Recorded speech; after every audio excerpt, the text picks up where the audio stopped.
আসসালামু আলাইকুম আমার প্রিয় ভিউয়ার্স, আপনাদের একটা জিনিস দেখাই। আমার বস প্রায় 7-8 মাস আগে মরুভূমিতে ঘুরতে গিয়েছিল, সেখান থেকে পাখি শিকার করছে। দেখেন এই পাখিগুলো শিকার করার পরে জবাই করে ডিপ ফ্রিজে রেখে দিয়েছিল। অনেক পাখি আছে।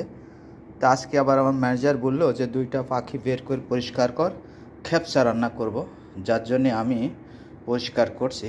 একটা অবশ্যই প্রায় হয়ে গেছে, আরেকটা পরিষ্কার করছি। কত বড় বড় পাখি দেখেন, কত বড় বড় পাখি। আর 7-8 মাস ধরে ডিপের ভিতর পড়ে আছে, খায়ও না, কিচ্ছু করে না, এই অবস্থা। এখন আমি পরিষ্কার করছি।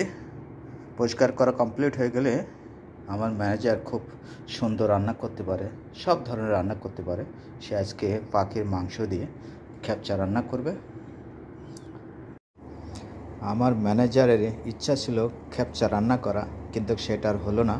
যেহেতু অফিসে পোড়া মাছ কিনে আনছে, সেটাই খাওয়া দাওয়া করছে। কিন্তু আমি সেই মাংসটা খেপচার পরিবর্তে রান্না করছি। আমাদের বাঙালি প্রসেসে রান্না বসিয়ে দিয়েছি, কিন্তু শুধুমাত্র মরিচটা দেওয়া হয় নাই।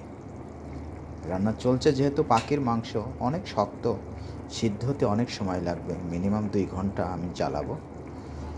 সবাই ভালো থাকবেন, সুস্থ থাকবেন, এবং আমার ভিডিও দেখে যদি আপনাদের ভালো লাগে আপনারা অবশ্যই একটা লাইক দেবেন এবং সুন্দর করে একটা কমেন্ট করবেন এবং শেয়ার করে দেবেন, অন্যদের সুযোগ তৈরি করে দেখার সুযোগ তৈরি করে দেবেন।